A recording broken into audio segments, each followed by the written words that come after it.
What's up, y'all? So let's chit chat a little bit. So we got through the first month of the year. Man. How many of y'all made a SMART goal? Who made a goal? Who's sticking to it? January 14th is known to be National Quitters Day. So how many of you quit on what you deem to be your New Year's resolution this year, and somehow we figured out a way to not stick to it? Probably because we didn't come up with a SMART goal. And the acronym SMART stands for specific. So we need to find something specific. So if yours is weight loss, if yours is to quit smoking, if yours is to learn how to golf, right? That's very specific. Now I want to have some measurable items. How much weight do I want to lose? How often do I want to play, or what score am I looking to get to? Would be measurable goal, right? And then we want to know if it's attainable. Is this truly something that can be attained? And that's what the A is. So can I really become, mine is to be a scratch golfer in 1 year. Is this really realistically attainable? This is one that I'm not sure. I mean, I think the odds are against me. People would say that it's not the most quote unquote realistic, which is what the R is, right? So you have SMART, right? So it's specific, measurable, attainable, realistic, in time, right? And I think that mine, maybe my time causes mine not to be so realistic. Saying I'm gonna be a scratch golfer, I think that that's me, I think shooting under like a 70. But that's not to say that if I stretch the time out and say that my specific, measurable, attainable, realistic goal is to be a scratch golfer, but yet I don't need that to occur until I am 3 years into the sport, then I can definitely hit that. If my goal is to become a scratch golfer in 6 to 10 months, then probably not realistically, being as though I've never golfed before in my life. This is my first time getting onto a golf course, only my second time. I've only played 2 full rounds of golf, actually 1 full 18 round and then 1 9 rounds. So that's how you stay on board. That's how you stay locked into a goal, is making it realistic. Having things that can quantify your growth patterns, right? So now I'm using the University of Stanford's college team program, where it's like, hey, I have to hit 3 to 4 foot putts, and I have to make 10 out of 10.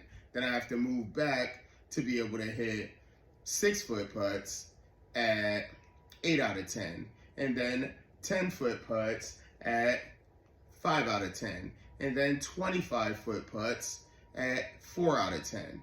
And once I can consistently do those numbers, then I would say I'm tracking.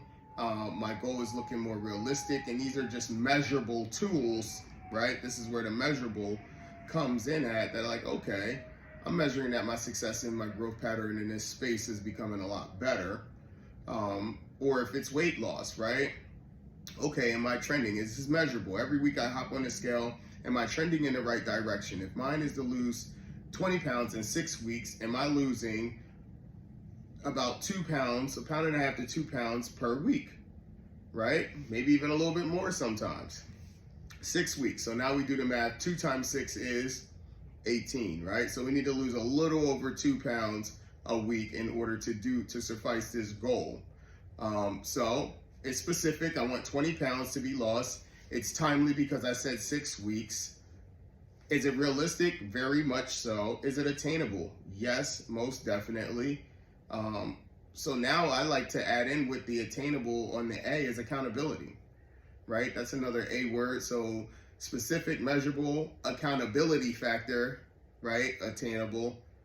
And then realistic and timely. So accountability is like, what's holding you to this? What's going to cause you not to do the norm? And the norm is to probably quit, probably stop before even the halfway mark. Soon as it starts to get a douse or a smidge uncomfortable, what do we tend to do as humans? We tend to alleviate that discomfort by stopping something and allowing ourselves to negotiate with ourselves and say, hey, you know what?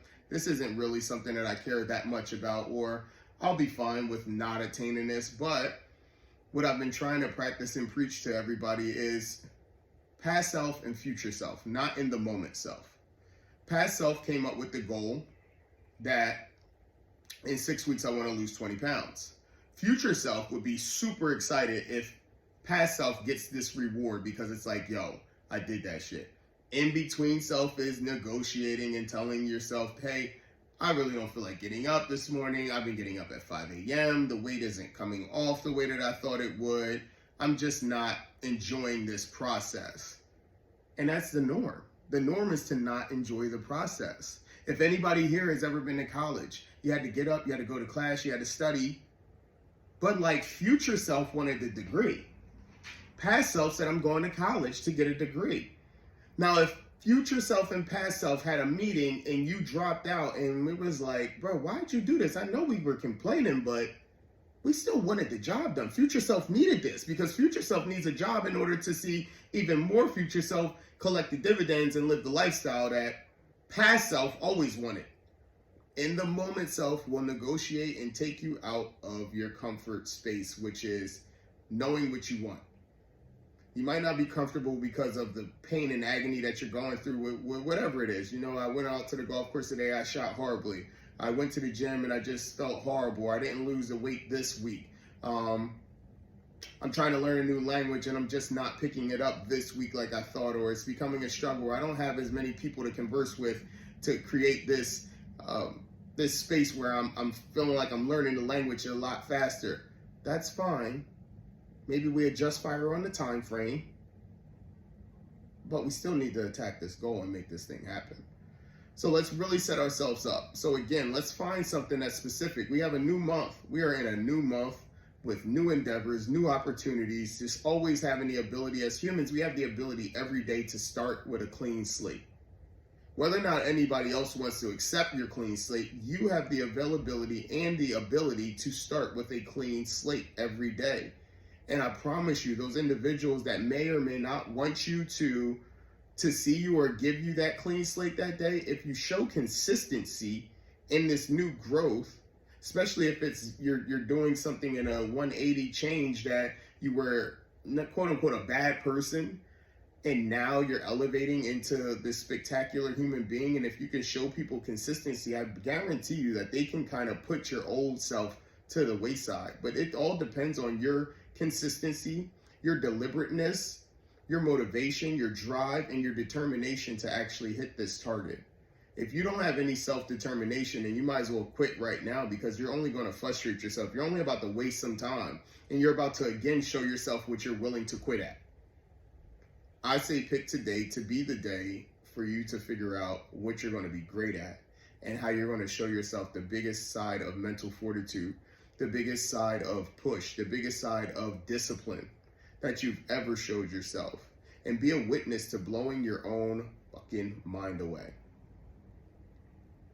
Be a witness to that today on February 1st. This is your shortest month of the year. This is the fastest opportunity you can see it happening. Lock in for the next 27 or 28 days. We got a leap year, so we still get 28 right now. So we can use today as just like this